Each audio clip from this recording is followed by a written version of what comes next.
സൂക്തം 12ാമത്തെ ഋക്ക്. ദുഃഖാർത്തനായ, ജീവിതത്തിലേക്ക് തിരിച്ചു വരണമെന്ന് അതിയായി ആഗ്രഹിക്കുന്ന പക്ഷെ സാധിക്കാത്ത ചൂതുകളിയുടെ ആ മായിക വലയത്തിൽ പെട്ടുപോയ കിതവന്റെ ദുരവസ്ഥയാണ് നമ്മൾ ഇപ്പോ കണ്ടത്. 12ാമത്തെ ഋക്കിൽ കിതവൻ തന്റെ സർവസ്വവും ആ അക്ഷങ്ങളുടെ മുൻപിൽ വെച്ചുകൊണ്ട് പ്രണമിക്കുകയാണ്. എന്നിട്ട് പറയാണ്, എന്നെ ഇതിൽ നിന്നും രക്ഷിക്കണേ എന്ന് പറയാണ്. യോവസേനാനീർ മഹതോ ഗണസ്യ രാജാവ്രാതസ്യ പ്രഥമോ ബഭൂവ തസ്മൈ കൃണോമി ന ധനാരുണധ്മി ദശാഹം പ്രാചീസ്തദൃതം വദാമി. യോവസേനാനീർ മഹതോ ഗണസ്യ രാജാവ്രാതസ്യ പ്രഥമോ ബഭൂവ തസ്മൈ കൃണോമി ന ധനാരുണധ്മി ദശാഹം പ്രാചീസ്തദൃതം വദാമി. യഃ വഃ സേനാനീ മഹത ഗണസ്യ രാജാ വ്രാതസ്യ പ്രഥമ ബഭൂവ തസ്മൈ കൃണോമി ന ധനാരുണധ്മി ദശ അഹം പ്രാചീ തത് ഋതം വദാമി. ഇതാണ് 12ാമത്തെ ഋക്ക്, പദച്ഛേദം. അപ്പോ ഇവിടെ കൃണോമി, ബഭൂവ എന്നതൊക്കെ ക്രിയാരൂപങ്ങളാണ്. വദാമി, രുണധ്മി, ധാരാളം ക്രിയാരൂപങ്ങളുണ്ട്. എവിടെയൊക്കെയാണ് അന്വയം നമ്മൾ കൂട്ടി യോജിപ്പിക്കേണ്ടത് എന്ന് നോക്കാം. ഇവിടെ അക്ഷങ്ങളോടുള്ള ഒരു അഭ്യർത്ഥനയാണ് കിതവന്റെ. അപ്പോ ഹേ അക്ഷാ വ മഹത ഗണസ്യ യഃ സേനാനീ ബഭൂവ വ്രാതസ്യ ച രാജാ പ്രഥമ ബഭൂവ തസ്മൈ കൃണോമി.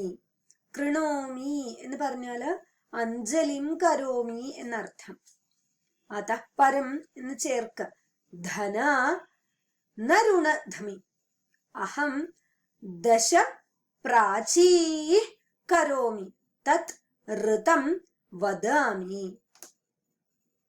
അപ്പോ ഹേ അക്ഷാ വ മഹത ഗണസ്യ യസ്സേനാനീ ബഭൂവ വ്രാതസ്യ രാജാ പ്രഥമ ബഭൂവ തസ്മൈ കൃണോമി ധന ന രുണധ്മി അഹം ദശ പ്രാചീ തത് പ്രാചീ കരോമി.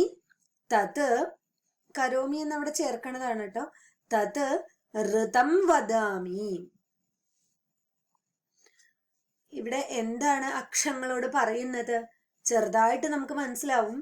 വ മഹത ഗണസ്യ, വ എന്ന് പറഞ്ഞാല് യുഷ്മാകം, നിങ്ങളുടെ മഹത്തായ ഗണത്തിന്റെ, സംഘത്തിന്റെ, യ സേനാനീ ബഭൂവ, ആരാണോ നേതാവായി ഭവിച്ചിട്ടുള്ളത്, വ്രാതസ്യ, വ്രാതസ്യ രാജാ പ്രഥമ ബഭൂവ, നിങ്ങളുടെ സംഘത്തിന്റെ തലവനായിട്ട്, ഈശ്വരനായിട്ട്, മുഖ്യനായിട്ട് ആരാണോ ഭവിച്ചത്, തസ്മൈ കൃണോമി, അങ്ങനെയുള്ളവനായിക്കൊണ്ട്, ആ അക്ഷത്തിനായിക്കൊണ്ട് ഞാൻ എന്റെ കൈകൾ കൂപ്പുന്നു. ഇതിനുശേഷം ഞാൻ ധനാനി അക്ഷാർത്ഥമഹം ന സമ്പാദയാമി, അക്ഷങ്ങൾക്ക് വേണ്ടി ഞാൻ ഇനി ഇപ്പോൾ മുതൽ ധനം സമ്പാദിക്കില്ല. അഹം ദശസംഖ്യാകാ അങ്കുലീ പ്രാങ്മുഖീ കരോമി, എന്റെ ഈ 10 വിരലുകൾ ഞാൻ കിഴക്കുദിക്കിലേക്ക് കാണിക്കുകയാണ്. അത് എന്തിനു വേണ്ടിയിട്ടാണ്? ഏതത് അഹം സത്യമേവ വദാമി, ഞാൻ ഈ പറയുന്നത് സത്യമാണ്, നുണയല്ല. അപ്പോ ഇനിമേൽ ഞാൻ ഒരിക്കലും അക്ഷങ്ങൾക്ക് വേണ്ടി ധനസമ്പാദനം നടത്തില്ല. എന്റെ 10 വിരലുകൾ ഞാൻ കിഴക്കോട്ട് കാണിച്ചുകൊണ്ട് ഇതാ സത്യം ചെയ്യുന്നു. അല്ലയോ അക്ഷങ്ങളെ, നിങ്ങളുടെ ഗണത്തലവന് ഞാൻ നമിക്കുന്നു. എന്റെ കൈകൾ കൂപ്പിക്കൊണ്ട് നിങ്ങളിൽ ആരാണോ പ്രധാനിയായിട്ടുള്ളത് ആ ഗണദേവതയെ ഞാൻ നമിക്കുന്നു. മാത്രവുമല്ല, ഞാൻ ഇനി നിങ്ങൾക്ക് വേണ്ടി, അക്ഷങ്ങൾക്ക് വേണ്ടി ഒരിക്കലും ധനം സമ്പാദിക്കില്ല. എന്റെ 10 വിരലുകൾ ഞാൻ കിഴക്കുദിക്കിലേക്ക് കാണിച്ചുകൊണ്ട് ഇതാ സത്യം ചെയ്യുന്നു എന്ന് പറയാണ്. അപ്പോ അതിന്റെ ആശയവും അർത്ഥവും മനസ്സിലായിട്ടുണ്ടാവും എന്ന് വിചാരിക്കുന്നു. ഞാൻ അതിന്റെ സംസ്കൃതം ഭാവാർത്ഥം ഒന്നും കൂടി പറയാം. ഹേ അക്ഷാ യുഷ്മാകം മഹത സംഘസ്യ യ അക്ഷ നേതാ ഭവതി ഗണവ്രാതസ്യ ഗണസ്യ ഈശ്വരഃ മുഖ്യഃ ച ബഭൂവ തസ്മൈ അക്ഷായ അഹമഞ്ജലിം കരോമി അതഃ പരം ധനാനി അക്ഷാർത്ഥമഹം ന രുണധ്മി ന സമ്പാദയാമീത്യർത്ഥഃ. അഹം മമ ദശസംഖ്യാകാഃ അംഗുലീഃ പ്രാങ്മുഖീഃ കരോമി ഏതദഹം സത്യമേവ വദാമി നാനൃതം ബ്രവീമി ഇത്യർത്ഥഃ. ഇതാണ് 12ാമത്തെ ഋക്കിന്റെ ഭാവാർത്ഥം. അപ്പോൾ നിങ്ങൾക്കത് നോട്ടിലേക്ക് പകർത്തി എഴുതാൻ കഴിയും എന്ന് പ്രതീക്ഷിച്ചുകൊണ്ട് നിർത്തുന്നു.